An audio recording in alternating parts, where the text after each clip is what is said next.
Bonjour, merci. Merci d'être avec nous et merci de cette rencontre assez exceptionnelle. J'ai mis un peu mon costume des dimanches parce que nous sommes les 31, ou plutôt les 30 juin aujourd'hui. Les 30 juin aujourd'hui, la fête nationale. On va détendre un peu tout cela avec quelqu'un que vous aimez bien, jeune, talentueux, beau, mais aussi il est dans l'actualité. Il va être un peu votre punching ball aujourd'hui, qui va avoir des petits coups venant de toute la presse, parce que beaucoup de questions reçues et vous déterminent en quelque sorte ce qu'on appelle ici chez nous les VIP, les chroniqueurs et surtout ceux qui sont dans les showbiz ici à Kinshasa. Est-ce qu'il est journaliste? Est-ce qu'il est animateur? Est-ce qu'il est star? Tout cela, on va les déterminer avec l'invité du jour. Papi Mboma, où est-ce qu'il est? Bienvenue, Papi Mboma. Merci. JMK. Papi Mboma, journaliste, animateur, présentateur, star, VIP. Bonne union sur le cas. Non. Je préfère juste présentateur télé. Ça me suffit. Parce que déjà, Papi Mboma est Zanga. Dans le reste, Donc aujourd'hui, c'est le rendez-vous avec Papi Mboma. Vous avez bien remarqué qu'il est plutôt strict. Lui qui se présente comme étant star, il est vraiment strict. Safari, on dirait béton. Installez-vous, monsieur. Merci. Alors, Papi Mboma, moi je suis content parce que cette émission, j'aurais voulu la faire bien longtemps. Mais je me suis dit, je me laisse le temps. Je prends tout mon temps. Les jours viendront où on a bien sa Papi Mboma, ayana no tosolo là. Papi Mboma au balobaka, au bambotomboto, na TV, adulé, aimé par la gente féminine, le roi des nuits, comment dire, l'homme quand il apparaît quelque part, PM. Internet, on ne parle que de Papi Mboma, etc. Finalement, Yozrana. Déjà, merci et bonjour à tous les téléspectateurs. C'est vrai que après analyse et puis question à Liboso, finalement, Nazarana, tu l'as si bien dit dès le départ, Naza Papi Mboma, fils de défunt Papa Mboma, Maman Rose. C'est ce que je suis. Grand frère, petit frère Naé. Petit frère, il y a grande sœur, il y a grand frère Naé. Et en plus, petit frère, il y a Jean-Marie Kassamba, il y a Sampengo. Finalement, c'est ce que je suis. Non, c'est pas ça du tout. Ben oui. C'est pas ça parce que moi, j'ai fait mes recherches. Et j'ai passé tout mon temps, depuis 24 heures, pour savoir un peu c'est qui Papi Mboma. Il sort d'où ce jeune homme? Aujourd'hui, il a une barbe blanche, barbichette blanche, plutôt beau. Et je suis allé loin. J'ai demandé même à l'équipe de Télé 50, nous avons des bons journalistes ici, de me faire un portrait de Papi Mboma. Parce qu'on doit quand même connaître. En fait, déjà ce qui est étrange, c'est que, ce qu'on peut permettre, la motivation, en fait, c'est une grande surprise pour moi d'avoir eu ton coup de fil. Qu'est-ce qui s'est passé au Lotinga? En fait, je cherche qu'est-ce qui est caché dans cette invitation. La première motivation, c'est que Mikolo, il faut qu'on soit à Sangwe, Bato, Lingaka. Ok. Parce qu'on ne sait jamais. Ah, d'accord. Si on ne sait jamais, il faut qu'on vérifie. Et mon vivant. Donc, dans le lobby, finalement, pourquoi il crée autant de curiosité? Tu vas à New York, tu le croises. Tu vas à Paris, tu le croises. À Abidjan. Bon, t'as là. Bon, là, ça n'a ni Papi Mboma, finalement. À où tu vas? Qui est Papi Mboma?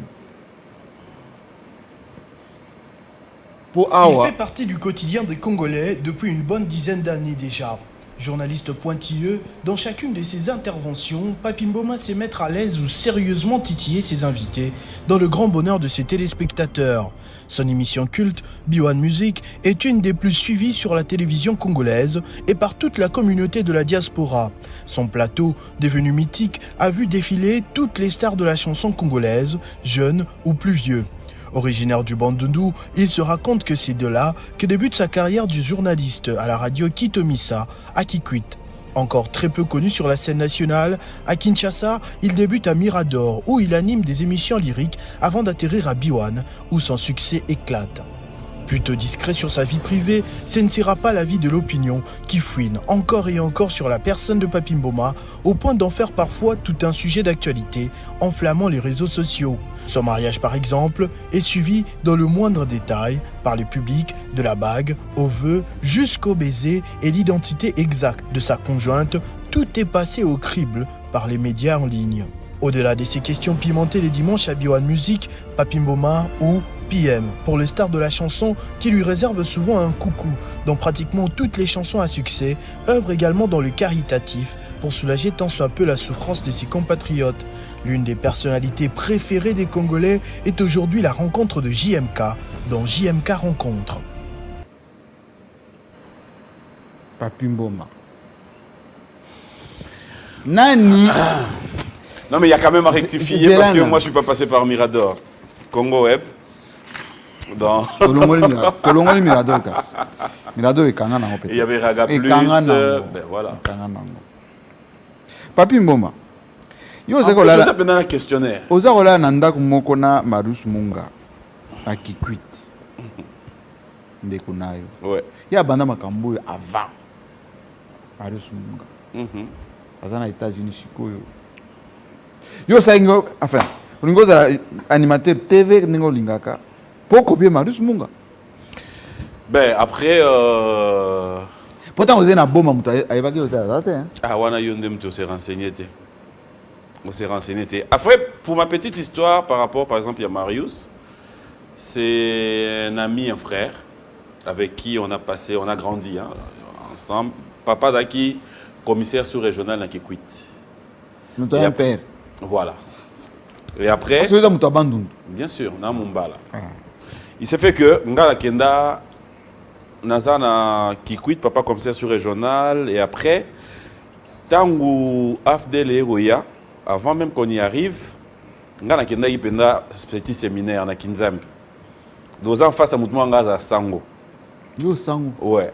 Je suis arrivé, et le Kimi Sanga petit séminaire, et ça, c'est un abbé qui venait souvent à la maison, à Solana, famille, na papa. L'influence Soana, il dit, voilà, papi, je m'aimerais bien. Comme Nadala qui peut dans milieu à Bassango, parce que Nadala qui dans groupe K, qui zito, na Banouari, je suis allé dans petit séminaire. Makambo Azaroye Bisangai, Nandago. Makamoni. C'est-à-dire, petit séminaire, c'est très bien, voilà, au Komasango, faut qu'il y ait internat. Donc, je suis allé à l'internat. Quand on a commis l'internat, premier jour, tu as un réfectoire Mbinzo. Oui. Deuxième jour, Pondou. Troisième jour, Mbinzo. Dans ça, là, 3 jours. Vu qu'il n'y avait pas de téléphone à l'époque, na lala na lamuki na tongo. Nde baninga ba okende classe nga na bima Kinzambi si tu veux eza à je dirais eza gineti à 70 km na ville. Cela veut dire da petit séminaire et da pena na kati ya mboka. Je fais les pieds. Na banda oya makolo na olela nzela nzela. Tina yo bima na makadam. C'est na kati sa zamba nga moko ne obima na makadam. Donc au séminaire. Na kima bongo. Au Mbinzo. Voilà, je suis revenu. Donc, papa me dit, j'ai dit non. Non, mais attends, c'est un peu comme si Nandaku, oyebi comment tu vis, comment tu manges, tu t'imagines pas que c'est na kekuna, alors que pour na bango, c'est normal. Et ça, jour oyo, programmera Misuni. Yebi que dimanche, cuisinier fois là, ngombe pour na interne. Donc 3 jours pamba, 3 jours en fait, c'était ça. Mais bref, parce qu'on était dans l'histoire de Marius, il s'est fait que Radio Tommy Satan ont implanté à Kikwit. Eux, ils ont commencé. Moi, j'étais encore dans l'internat et là, je suis allé dans Don Bosco. à l'internat aussi pas bah frère Joséphine bah na Sacré-Cœur. Donc tant que radio Tommy c'est bandit, moi à l'école j'étais déjà du genre il y a bateau il y a animation, quand il y a concert, quand il y a ça j'étais déjà na Chocho. C'est là où je reviens. Ce qui il y a des temps libres na Kepe radio Tommy ça quelques temps après bah il y a implanté des RTNC Bandundu qui quitte avec le directeur qui pour Lusamba. Tant que vous implanté RTNC Bandundu, qui quitte, là, c'est là où déjà ils ont qui pouvoir est basculé. Donc, papa, tant que Afdel et Koti, là, ils ont déjà Moussala. Et c'était le moment de galère de ma vie. C'est-à-dire, vous allez dans Nandaku avec maman, parce que papa est Kishasa, pour dans le Tala, comment est-ce que Akuga Isuko Bandela Moussala. On est resté en famille. Tu t'imagines d'une vie où vous partez à Vimo Bozala qui n'a pas garde, où papa était commissaire sous-régional, ça dit Batbata la bino ba que au Banaba Konti. Mais maintenant quand la vie va basculer, bolongana on anda quoi l'état. Heureusement que maman avait construit une toute petite maison. Inda qu'on a til lelo na senga babuka ngote et comment neti lié nanga moko o rappelanga ba bon moment nanga. On est resté là, moi j'ai vendu des beignets. Pourquoi? Parce qu'il fallait étudier. Parce qu'au temps là, il y a un quartier, il y a Bibino, il y a un commissaire, et puis vie est basculée. Il faudra maintenant voir combien est-ce qu'il faut pour ça l'effort Wana pour tenir. Sony, vie est changée. Donc bref, on a fait avec. Tant qu'on a implanté RTNC Bandundu, c'est là. J'étais encore en 5e des humanités pour passer en 6e. J'ai dit à maman, photo que nous avons implanté RTNC, je vais faire la télé. Ma mère me dira non. Tous les jours, nous avons maman, papa, oh il y a un problème. Tu vas la wapi. Maman, je vais faire la télé. Comme Baouti Koya et que c'est au début, je peux. C'est là où maman Boya, un bon jour comme maman catholique. Na Tongo 5h 6h akenda messe à Tongo aya ozonga ndaku ngape na lamuki na sukoli na telemi liboso ndaku na ozele. Quand elle arrive elle me trouve et dit papi nese nabi ba ebsingai directeur oyo bazo vanda na résidence na biso place tozako vanda. Donc tu m'accompagnes to ke mona bango. Alors elle n'avait pas de choix la pauvre. Oza déjà wana et c'est comme ça. On est parti avec ma mère. On peut la réponse, hein? Il y a Marius, non? Oui. En cours de route, elle ne faisait que pleurer. Bref, on a annoncé au directeur qui pour Samba. Moi, s'il y a commissaire sous-régional, le directeur va dire, mais comment Boutika, faites l'entrée. On entre, elle voit directement ma mère en train de pleurer. Elle demande à ma mère, qu'est-ce qui se passe? Maman, c'est papa, il était moine. Mon jeune homme, ça va, il y a quoi? Je vais faire la télé. Tu veux faire la télé? Toi, on a dit oui. Ah, c'est maman, alors maman, pourquoi tu pleures? Arrête de pleurer. Ah, sur les champs, à Bengi, collaborateur, Moupaya, moi, Namboka. Tu as Jenny Kaninda. Oh, bien sûr. Moi, j'ai commencé la télé avec Jenny. Oh. Jenny, Marius, ouais. Et c'est de là, Jenny, déjà, venir dans la rédaction. C'est de là que le directeur pour nous me dira, alors il y a 14 heures d'antenne. Antenne est qui à 2 minutes de chez nous, dans Texef. 14 heures, tu viens. Dans 14 heures, na komiwana, na kuti bato à rédaction. Tu vois, dans chez moi qui tient dans papier na ewana, bon me kokoma ba dépêche Zoya. Et je suis arrivé, la meilleure dans tout ça c'est quoi? C'est que quand mon directeur aïe, la première des choses, quand il me trouve, il dit ça va? Aïe singa biyo, zonga nandaku. Qui luka cravate na chemise. Yom to ça la présentation antenne, il y a pourquoi donc téléspicage. C'est toi qui vas le faire. J'ai dit pardon, abi oui. Kende luka chemise na cravate. Et quand je sors na commune nandaku, j'ai dit à ma mère, je passe à la télé aujourd'hui. Imagine, ça faisait donc une semaine. Il y a implanté TV na Kikoui. Donc tout le monde avait une batterie. Dans moi TV na yé, Comme courant Zate, je bâtis courant pour Alanda TV. Et c'est de là que je suis rentré à la maison. Quand j'ai dit ça, ma mère a dit non.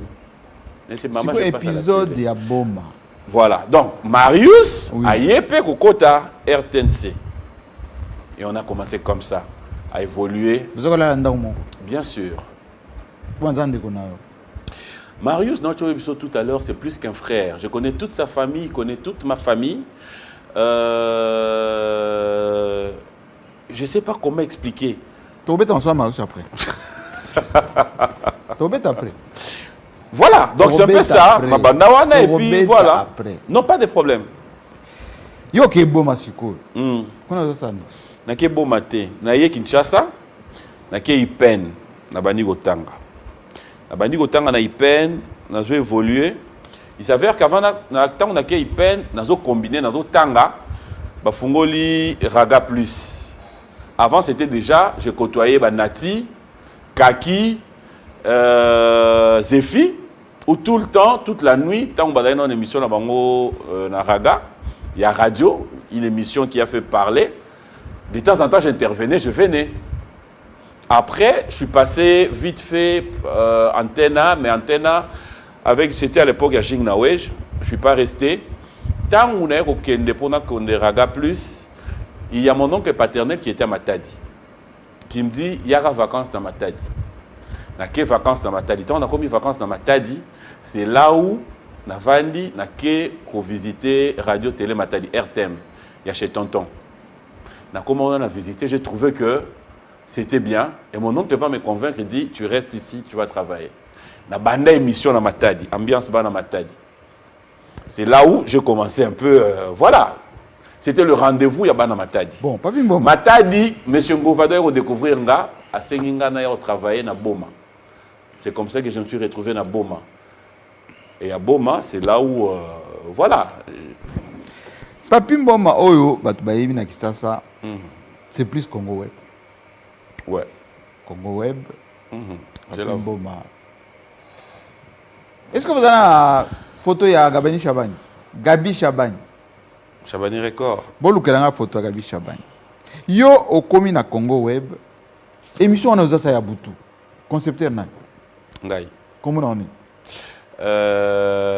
Top PM. Top PM. Si j'avais une émission, en fait, émission à Boutou, c'était une émission. Nalingi photo ya Gabi Chabani, Gabriel Chabani. Voilà.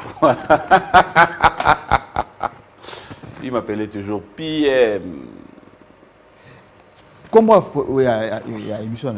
Comment? Top PM. Avant, c'était la radio. Après, la TV.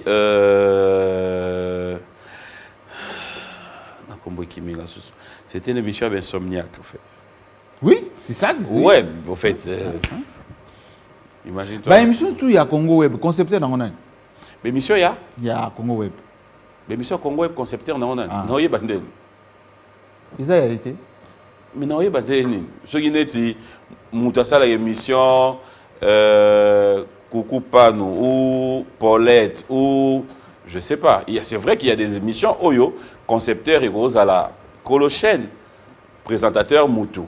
Oui, c'est comme je donnerai un exemple. HD Lenghi, je suis passé par là aussi. Oui, je suis passé par là aussi. C'est une émission de Congo Web. Tout le monde HD Lenghi. HD Lenghi, émission qui avait du succès. Bien sûr. Un jour, un dimanche, Colochaine, comme ça, coach,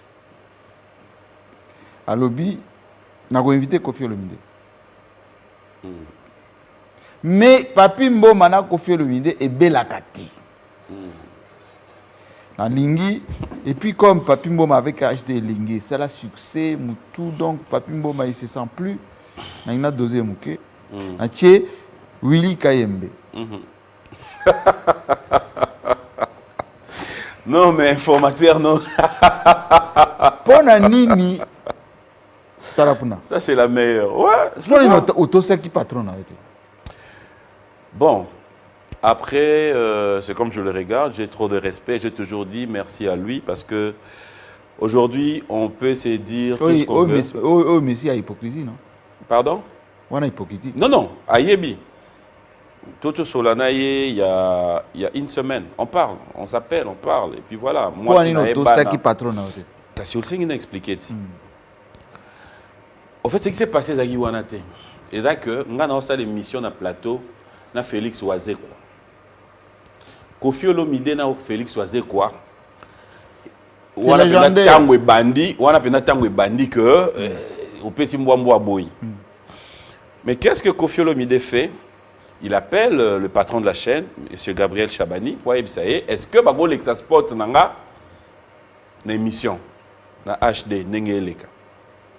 Le président à son tour appelle le régisseur. Bocha Sport à Kofi. Ngana wazé qu'on a plateau. Na tourné na yé ba régisseur ba singa oui en tout cas Kolo chaîne a bengi habito cha Sport ya Kofi. Na tuni ba on a dit est-ce que bozo mesurer l'incident bo luka. Comment est-ce que nana wazé qu'on a plateau na cha Sport à Kofi. Wazé qu'on va comprendre tu devrais net ngam na piégé. Ça je peux pas le faire et vous ne le faites pas. Oh non mais président Nambi en tout cas soka bengi bino bolo bangai mutu na ndimi na ozwa charge wana soka o bengana soka o silika mais na Lexa Sport te na zwimba la mo téléphone ya régie na éteindre ngo na zongi plateau na sali pe comme si rien n'était na continuer mission. Entre-temps Kofi continue à harceler. Président tango benga koto yo téléphone ya régie zo lekate. Tinande na sali émission na sili ces missions. Tant sili quand des bandégopé à régie bazalaka ils vont informer Kofi. Tant Kofi a solo na bango na na bango mais bino fallait sport ngel les kabesi avec ils ont une discipline. Papi mtaboyaki. Une discipline yango. Mais comment est-ce que tu peux traiter ça d'indiscipline? Soyons professionnels. Yo Kolo TV. Non, mais en tout cas soit na yena ki Kolo TV, soit yo Sali TV pour bisoto travail. C'est pas parce que dans la télé 50 cela ne veut pas dire que ndenge yo vandi awa oya banda opesa ba cameraman ba leçon pour c'est que yo mozo ye ba geloko o eza mabe et que ye fandi mangoka. Je suis désolé. Yo da Kolo TV. Tant bandeko nyonso mususu ya télé 50 batenga maki. Est-ce que ba okela ki ma? Le lotikalika Jean-Marie Sambate. C'est ça en fait.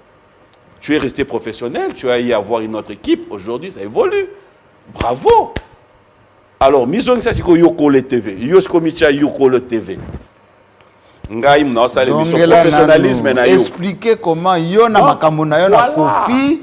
Donc, makambo na yo na Kofi olingi ocha. Non. Tango ça la Bisbi parce que ozaki na Félix Oazé quoi. Kolo chaîne azoloba. Boche nga sport à Kofi oboy. Ouais. Et tango ça li bon temps informer Kofi Olomide à promettre ngai. Alors qui ça yo que nada Kofi Olomide. Donc il fera de son mieux pour na sentir que nada Kofi. Alors qu'est-ce qu'il va faire? Abengi ngada ki éprouver nada na matanga. Oncle nanga kufaki. Tokundi jeudi. Vendredi na ye pour na préparer mission. Kofi abengi patron Kolo chaîne. Ayebisi abina lingi na leka. L'émission HD wana dimanche. Mais à une seule condition. Papimbo Maté a présenté mission. Bocha Wilika Yembenda Yambanga. Dans la vanille, na yebi na pété na na chaîne, na koti, na garé voiture, na mati, na moni batu nyoso, ah papi ça va. Na koti na moni Gilbert Biladi. Asinga bi président a Otaro Loba, bi comme outi matanga, ba peso une semaine, il y a repos comme ça. J'étais aux anges, en tout cas, merci. Président Biopema, dimanche au travail, William a travaillé, comme ça, tu as juste le temps et au paiement. En tout cas, non, c'est une bonne idée, merci. On a raison officielle. Wana, Gilbert Biladi Epsinga. Tant qu'on a zobima na biro Gilbert pour n'ando kende. Ba régisseur Maurice Bayobima. Oh ya ndeni na bien yaka na régie. Nini? Ba yebisoni na bino ba Epsinga ba pesinga repos ya dimanche oyo pour na tina matanga habité. C'est pas ça la raison. La raison c'est que Kofi a donc bango ba mifiti. O benga ba so mifiti na ndene. Si. Kofi a bengi président. Ba mifiti ba la émission. Ba songe. Yango wana ba lobi bongo na bien bon. Oui. Conséquence. Na bimi na ye na o kite escalier na komi na C, je vois le président na ba mindele moko ba na si ba utaki Allemagne. Nakuti ba on a C. Comme d'habitude en moninga maman, ah papi bon malabio mon président. Et on a yé. Atuninga ça va, vous avez intérêt nabi oui président Tokundi. Ah ça va. Nasi nabi ah président. Ba singa au singa moi une semaine en repos et tout. Abi oui, na sel mabe. Nabi te sel mabe te mais libanda Congo voilà mais ba singa yi que et là Kofi muta sengi pour alingi à ça l'émission mais ngai tena présenté où il a présenté boye président Chabani singa mbabo abi alors et la chaîne ayo nese nabi oh président yo ko yebisa Kofi a beta concert sans Cindy mais quand on yebisa Kofi beta concert sans Cindy yo kelo président Simbinga singa bi oh papi Mboma c'est ma chaîne. Petit, Bozanet va boucher à dame, donc on a changé papillon. Et donc yo boya ko la pion. Je suis pas passé par 4 chemins quand on est au télémaquion avec tout le respect, ça c'est bon, c'est une histoire que j'aime pas trop raconter après. Oui, le bas. Quand on est au télémaquion on a SNABI, excuse-moi monsieur le président, je suis pas naïf, moi encore un bouffon. C'était ma dernière phrase à Congo Web. Na tourna na bandio kende au côté na voiture. Président Benganga, papi, na tourna souté na kota na démarra.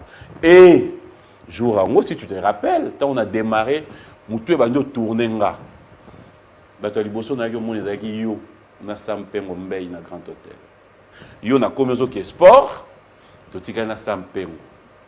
Tant to vandi na sam. Na ndo expliquer sampengo. Sampengo a joué téléphone à Benga président. Aïpsi a bien loko ngo ça les erreurs. Aïpsi Sam abi Sam. Ba petit on a beaucoup voyager, bazo ça na beaucoup monde net ba omi Sam habité. Je connais Kofi. Tike loko ngo ça la wana. Président Boyo kela et si la carte téléphone. À la même minute a juste sous téléphone a bengi Kofi. Ne sachant pas qu'on est ensemble. Ça va. Ah, mais vendeni na yoki que au dernier émission au dimanche en Congo Kofi a Chabingai. Dans l'émission de Congo, d'ailleurs, nous avons voyagé lobby, nous sommes en Angola. Ça m'a dit mon téléphone. Donc, à Osakane, et Kofi a Kepe Angola. Dimanche, où il y a dans la plateau, nous avons la Kofi. Et le lundi, je me réveille, je vois un coup de fil, c'est qui m'appelle. Congo, rien. Le mardi, nous avons une lettre dans la démission. Nous avons une chaîne. Na komi na kuti Gilbert Biladi na ye na déposé lettre Gilbert Aboyi. Papi, toi tu peux pas faire ça dans les non. Je ne peux plus na yo tika lettre doit qu'ils aient réception. Baboyi na tika lettre on a na bureau na bimi. C'est quand on a informé le président et tout. Bon, après peu à son bon, toi abrégé. Mukuba Chabanya yo benganga, voilà. Toi abrégé. C'était ça. Yo rekenke na ba succès na yo. Na sponsor na yo Orange. Aux unes là au Kenya, Biwan. Et pas ambassadeur Moutamba. Biwan a Kenya sans sponsor. Bon. En tout cas, Orange et Landon à Biwan. Voilà. C'est quoi le secret na Zarani? Secret nanga. Pour portrait Balobia, pour on a nous Gabi Chabani. Na portrait wa Balobia wa aux incisif, ba question na yo qui dérange et en même temps au profiter na Kibogos nayo pour ça qu'on a battu les spectateurs. Le secret c'est comme je dirais en face de toi, droit aux yeux. Secret nayo et Zarani. C'est le respect de travail. Kolinga musala et koye belo kolingi na vie objectif. Pourquoi j'ai dit ça? Quand on a komaki Biwan, la première chose que j'ai dit à l'ambassadeur Jean-Pierre Moutamba, merci à lui, c'est je vais travailler ici, mais Kofu Tangate.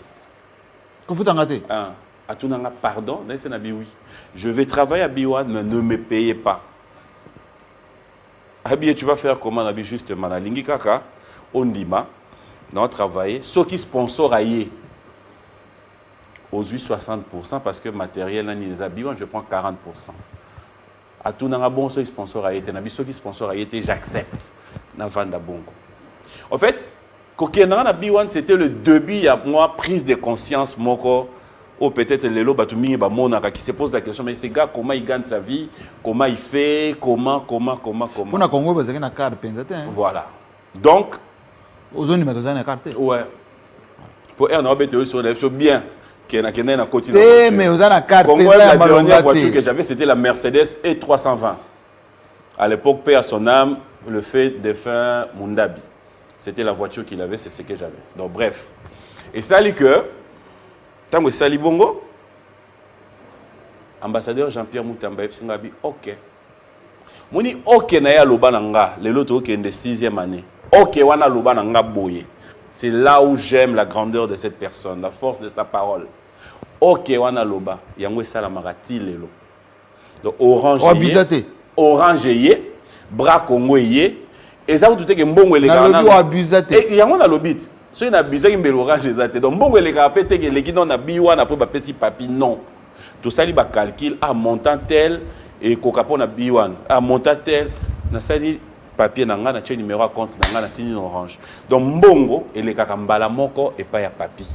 Mboma.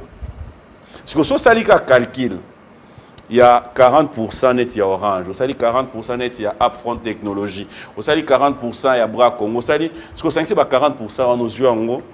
Et puis si et puis combien? Et puis combien? Bon, et puis combien? Oza Oza sport contrat na moral, tu sais combien il paye. Na Congo bezaki na $200 de salaire. Si vous kuna, vous payez combien? Bref, c'est un peu ça. Tu payes combien? Toi, les trois jours de journée fériée. Le 30 juin, jour indépendant. Jour indépendance dans Olina et Panza. Et paye combien? Ça même ma mère ne sera pas d'accord. Jamais. Donc bref, c'était une explication au Yebisayo que serait à travail, n'a pas ça là, voilà. Depuis qu'il quitte Boma, au comment on a ça ça. Au faut qu'un travail te belé. Ouais. Na lingi na bachira ngana vidéo moko mutazura ba sur papier Boma. Bachira ngana mutazura ba sur papier Boma. Tu as nouvel là. Mutu moko. Atawana. Faire un témoignage pour mon frère Papi Mbomba. C'est comme si je dois faire un témoignage pour moi-même. C'est tellement complexe et compliqué. Mais disons, je vais dire peut-être 2-3 anecdotes qu'on ne raconte pas souvent. C'est vrai qu'on nous traite de mouveurs, de viveurs. Mais beaucoup de gens oublient que nous sommes vraiment de vrais bosseurs. Que nous ne croisons jamais le bras. On se remplit toujours des initiatives. C'est pour cela que deux fois, pour nous détendre, nous le faisons bien. Vous savez, on dit de Papi Momo aussi qu'il était orgueilleux. Il était une fois, notre papa était décédé, nous étions ensemble en train de prendre un verre. Alors il fallait qu'on récupère papa pour l'amener à la morgue au cinquantenaire. J'étais là, moi j'avais ma Jeep 4x4 et papy avait sa petite voiture en bas. Alors je devrais normalement prendre les corps de papa pour amener au l'hôpital du cinquantenaire, de le mettre dans ma voiture, parce que nous étions à Gombe, il fallait le ramener vers 24 à l'hôpital du cinquantenaire. Et quand papa était dans ma voiture ne pouvait pas démarrer. Je ne savais pas pourquoi. 2-3 fois. Et c'est là que Papi Mbo m'a dit, Ambroise, je t'ai jamais présenté mon père, c'était un orgueilleux. Ta voiture ne démarrera jamais. J'ai trouvé ça louche. Et puis, effectivement, c'était ça. Papi a récupéré le corps de papa pour le mettre dans sa voiture. Et puis, dès que papa est sorti, ma voiture a démarré. Et nous nous sommes suivis jusqu'à l'hôpital. Je racontais ça pour dire tout simplement qu'il est très important dans la vie que nous nous présentons d'abord avant que nous commençons des choses. Mais à Kinshasa, vous savez, quelqu'un qui vous voit, il connaît votre nom, il peut vous appeler directement. Il se communique avec vous. C'est pour cela que des fois, il y a beaucoup de bavures. Bon, je dis ça parce que Papi va comprendre. Il est très sceptique, lui. Quand il ne te connaît pas, tu le traiteras de tous les mots. Mais moi, je dis, il a hérité ça de papa. Parce que moi, ce que j'avais vu là, je vous dis. Il faut le vivre pour me comprendre. Alors, je profite de l'occasion pour dire merci pour son amour, pour son altruisme. Oui, c'est vrai, c'est vraiment une denrée rare, de vraies amitiés, de vrais amours en ce jour. En tout cas, je peux le souhaiter que du bonheur. Et voilà encore une autre anecdote. Vous savez, je me suis marié en 2017. 2, 3, 4 jours qui suivaient, c'est mon frère, Papy, qui va m'appeler, qui m'appela pour me parler de notre belle-sœur, Emel. Elle m'a raconté des choses. Je lui ai dit ce que moi je vivais, ce que je pouvais penser. Et aujourd'hui, c'est une fierté que je participe d'une manière clandestine au bonheur qu'il vit aujourd'hui avec sa femme et les enfants. Reste tel que tu es, mon cher ami. Ne change pas. Même Jésus-Christ n'a pas fait l'unanimité. Reste tel que tu es. Papi Mboma. Ça, c'est parti, Ambroise. Vous en avez orgueilleux, hein?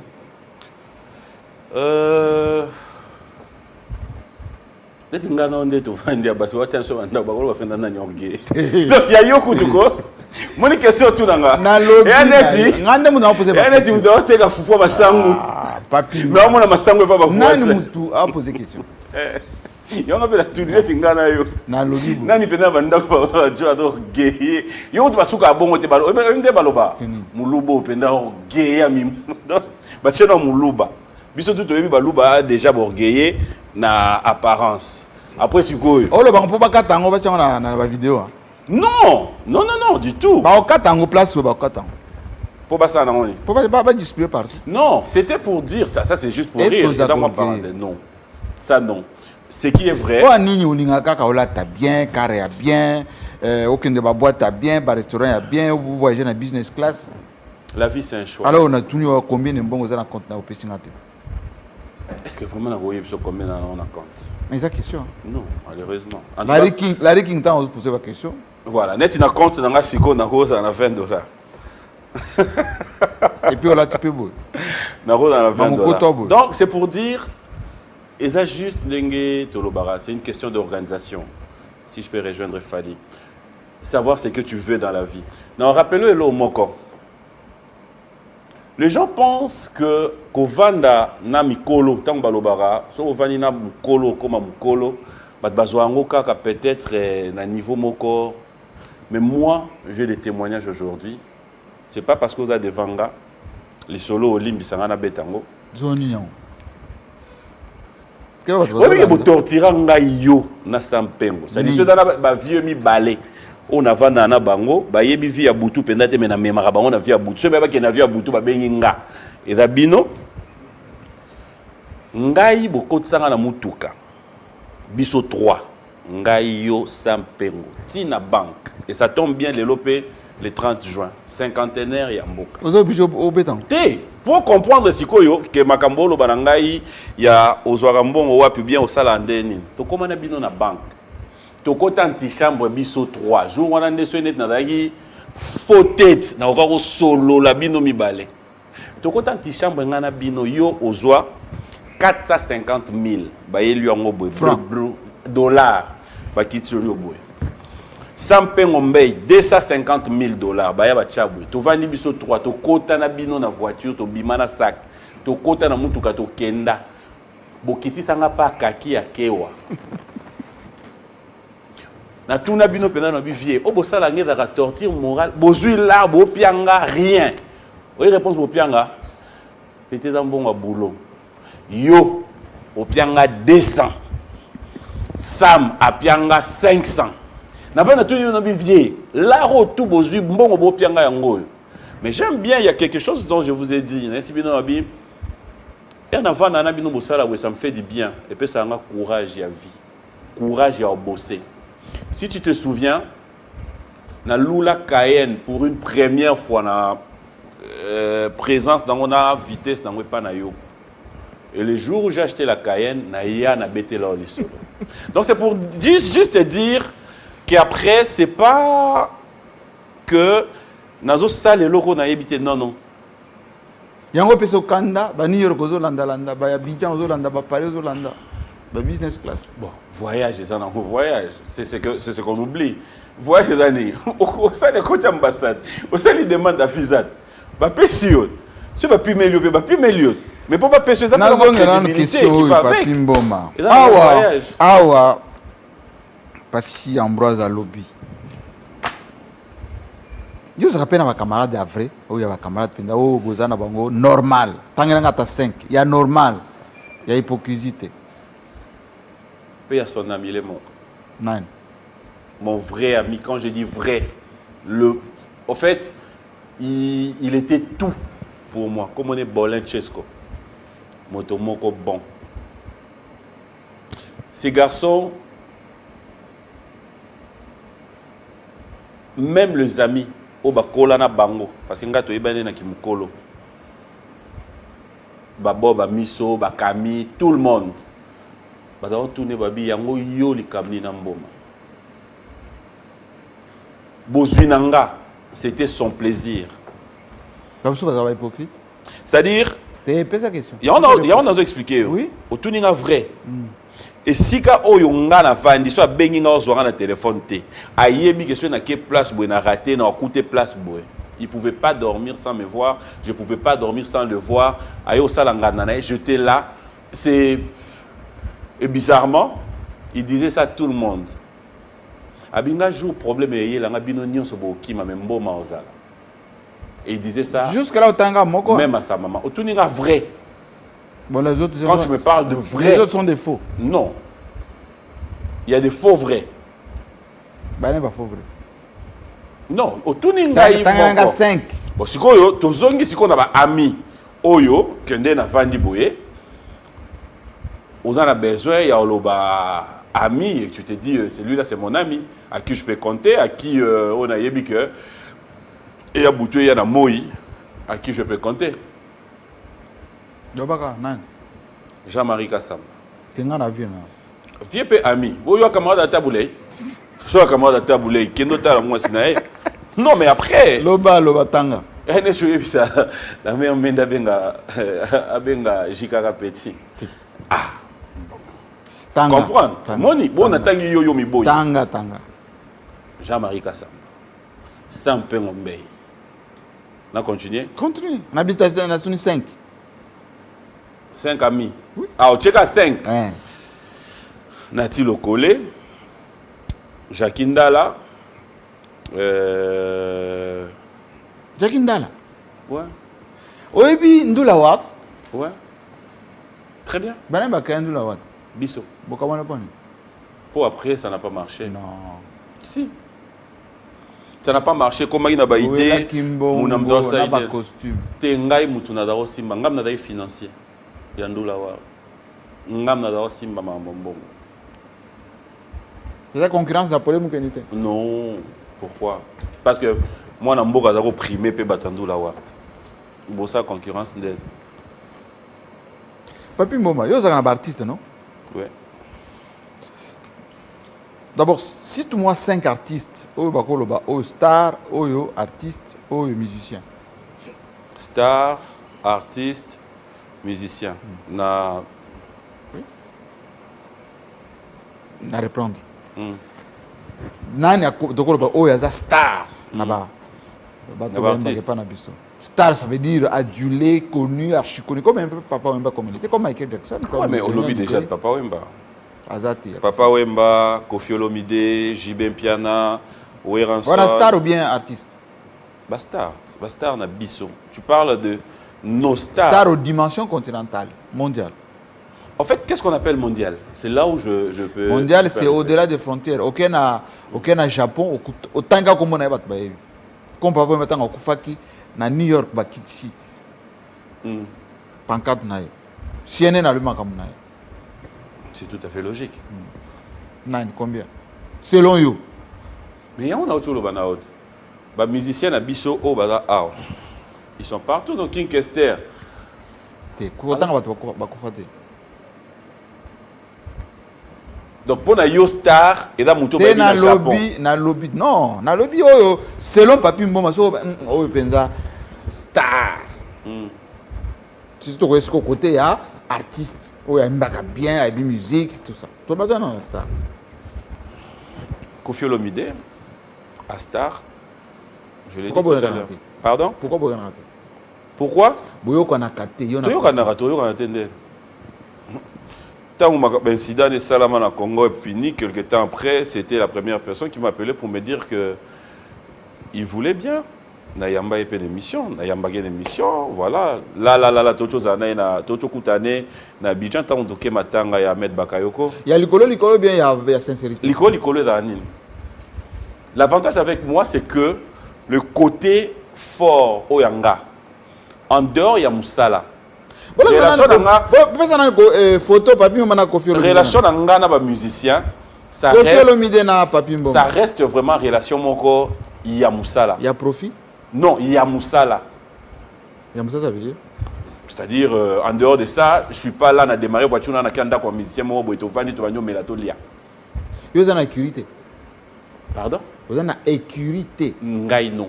Bato Kofi, bato JB, bato. Il y a un bandeli yo. Et un musicien qui a yebisi yo que Papi Mboma démarrer la voiture, aye pananga vandi to lié to non, na sala ngote. Point. Na ibanda kuna bango pété. Na ibanda kuna bango boy na yo sala interview.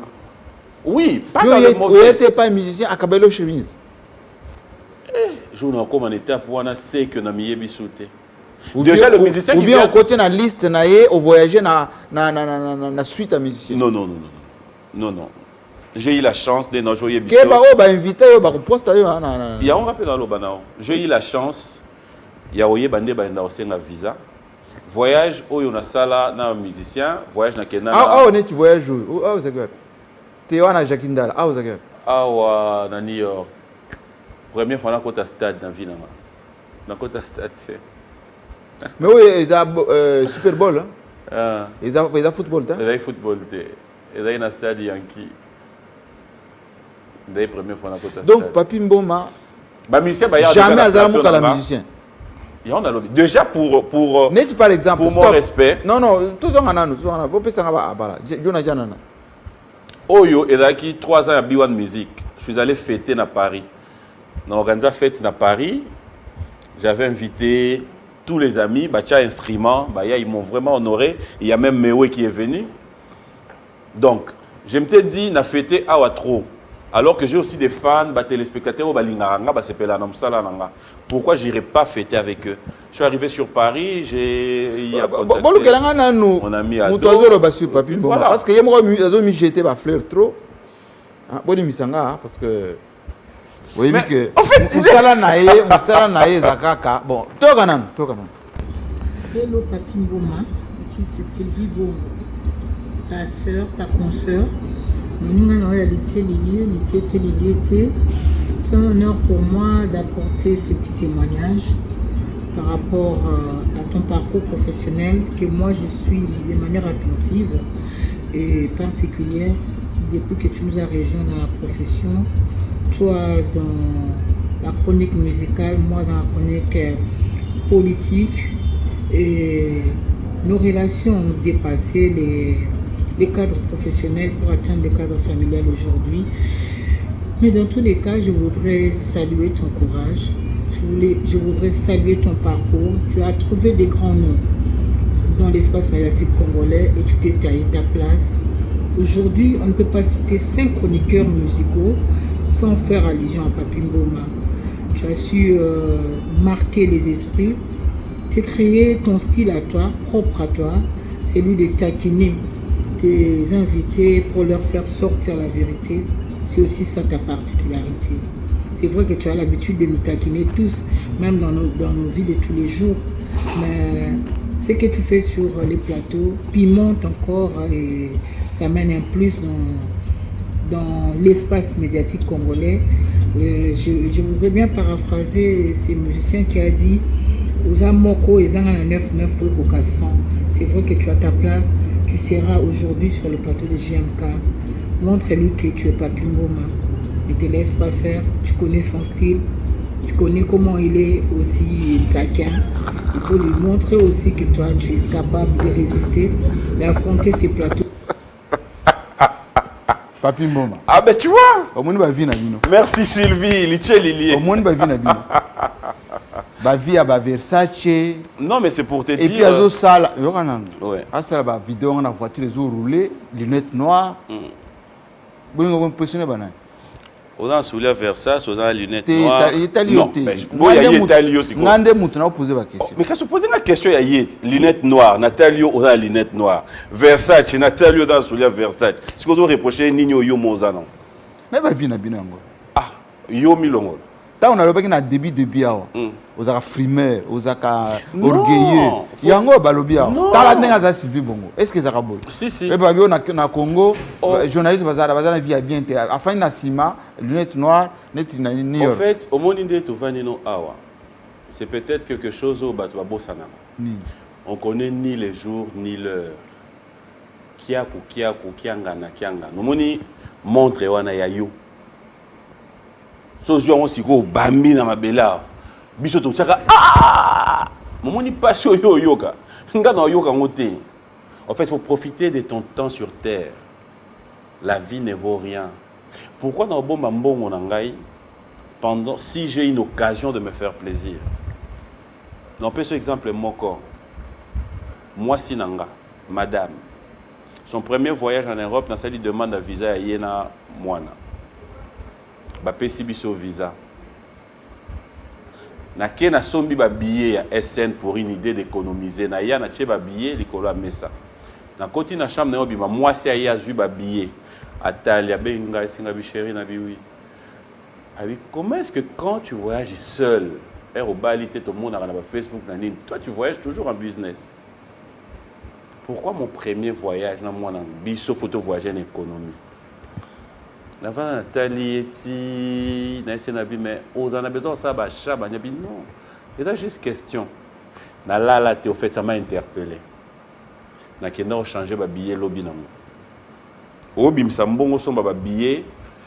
Ils ont soyons dans mon thème pour 3 personnes. C'est ça qui est joué là. Oui, mais après tu te dis oui, elle n'a pas tort. Pourquoi? Mbongo yom to salango. Parce que l'ina na lelong.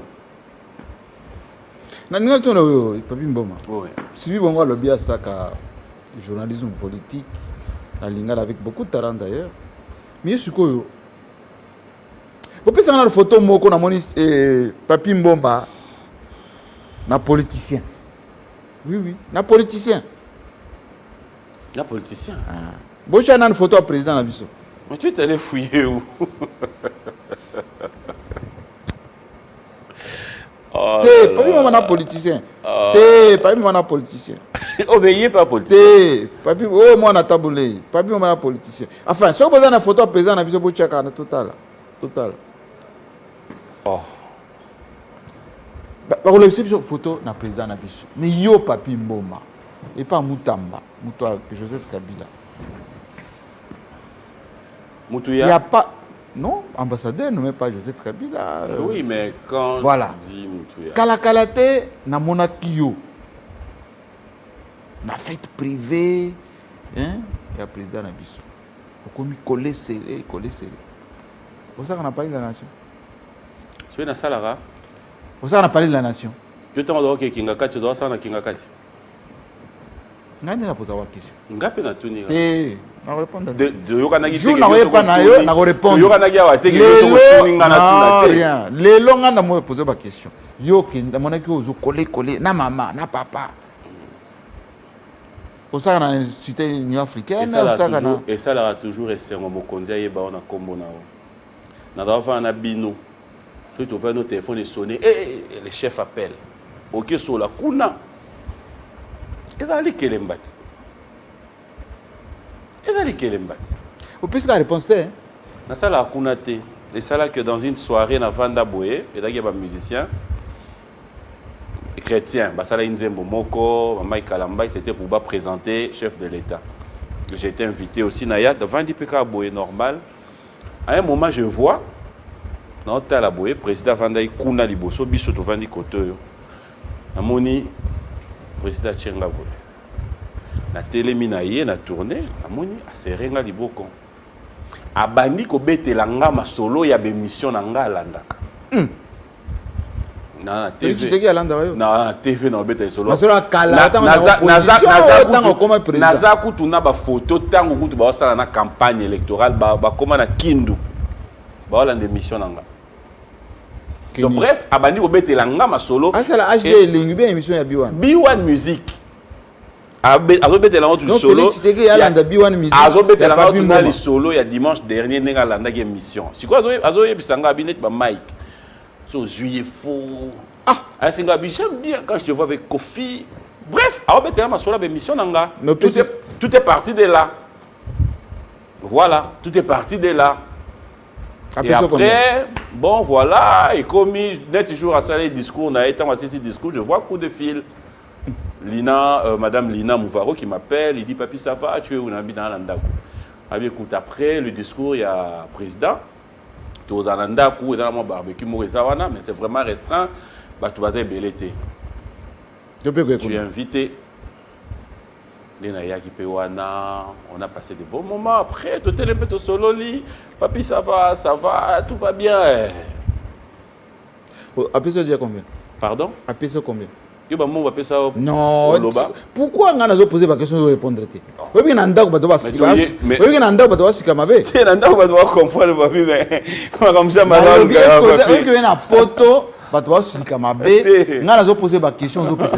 mais comment est-ce que nous avons un plateau vraiment dans respect na zango ya yo tu beta masolo mkonzamboka na loba apesa ngai autant ozo combien? Oh, yo zo combien? Vous en avez la courage t'es côté na zana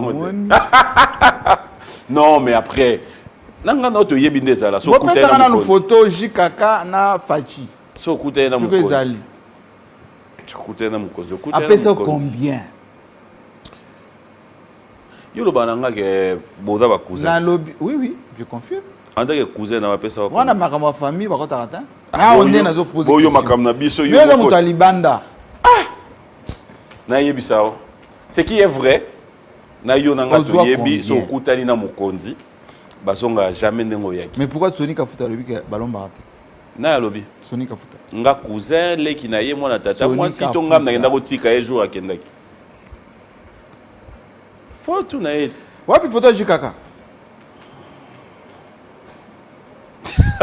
Mais non, mais ça c'est la meilleure.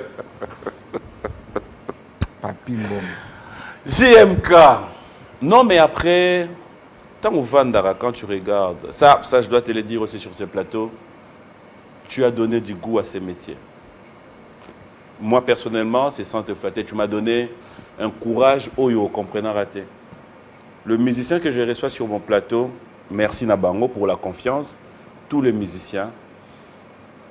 Le respect que j'ai appris, c'est que inviter Bayern à plateau Nanga, je ne demande pas l'argent, ils ne payent pas. Ah bon? Ouais. Ils ne payent pas. Non. Non. La bonne volonté, si tu penses donner quelque chose pour une équipe, pour une année, tu donnes. Mais il n'y a pas un montant au nom, musicien, il y a B1 musique. Donc, Makambo, Fifi, Fiston Saïsa à Lobaka, avec une raison.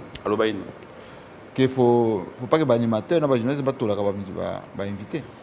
Mais ça dépend de tout un chacun. Moi, je ne suis pas là donneur de leçons bien au Loba, que Bassa Lango, Bassa Lango. Mais ça, j'ai dit par rapport à moi, c'est ce que j'ai appris. Bango 2. J'essaye de rester comme ça. Les musiciens, Bassa Lango confiance. De la même manière, Bassa Lango confiance.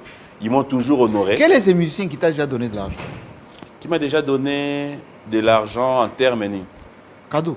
Cadeau, on est potes. Non, qu'on paie ça par rapport à quoi? Non. Ça dépend. Oh, l'homme plus. Non. Colombe zanga sur Kesenga. Mais dans le binayo, je parle taille. Je te donne un exemple. J'ai vu un concert de JB à la côté Ifasik. J'entre.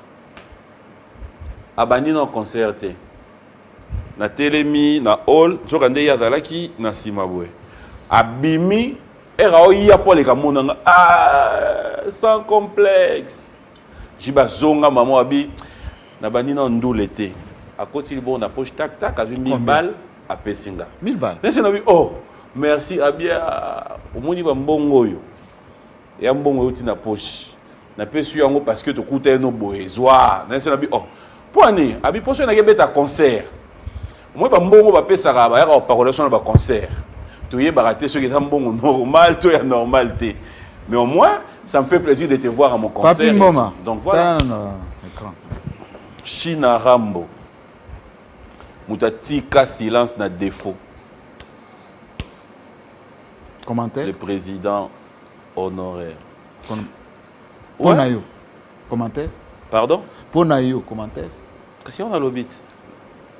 Respect. Président sortant na biso. Akamba biso na mboka oyo. Commentaire ni sous Fainacha. Il y a un autre chose. En 2023, ouais. China Rambo et Fachi. Vous votez non? China Rambo et Fachi. Ne je tout nanga. C'est au biminga no ato le rotimbo on a sept au kabola yozo komenga no. Bala bango. Tala kuna. Non tala. Quel na izo battre wapi? Ah. Papi Mboma. La choix. Papi Mboma. Oui. Cœur na yo iza wapi? Na bleu ou bien na chocolat? Tata voilà, mandefu ou bien oza na mandefu te? En fait, avantage des anines. Ngai congolais. Yo congolais ba mo réponse ozo ki mapwani. Po ba banda ba yebi choix na yo. Sikoyo. Nga na pune aux questions. Papi Mboma, tala ao. Bazo seka bango mibale. Yo na 2023 vous votez nani? Bango mibale. Bango mibale. Pas candidat président, vous votez non? Bango mibale. Ah, tous les Aramoko. Ah. Qu'est-ce que on a okende kuna? Ngai face ya irnanga na bulletin de vote nanga. Oui. Wande na oyeba joana. Bon sikoyo ndeto zaboye. Déjà président Kabila a dirigé Bissot. Tomoni ndenga dirigé Bissona ndenge passation pouvoir et salami. Lelo Fachi a joué pouvoir béton tozana okende place to okoma etande nzamba obongisa bonga muta mokina ya olobage ye fois avant date 2023 ou fois avant et si Dieu décide autrement réponse yo na moni olinga to kendo par quatre chemins auto tout na ninya Papi Mboma oui na vie na yo mobimba et le comme malonga oyo sala ya bien o pour lesquels vous êtes fiers les amis.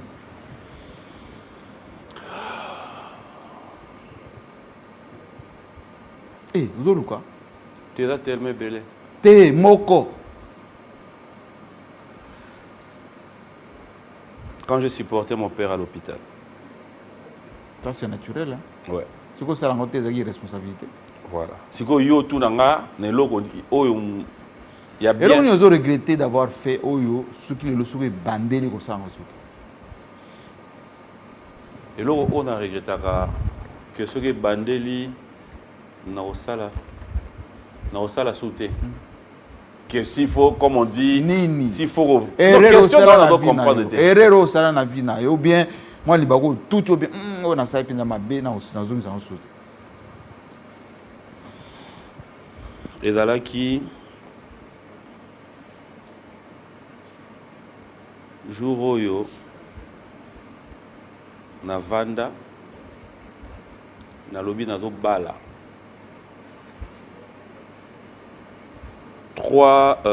une semaine avant mariage nanga na mona ba réseaux sociaux bouger.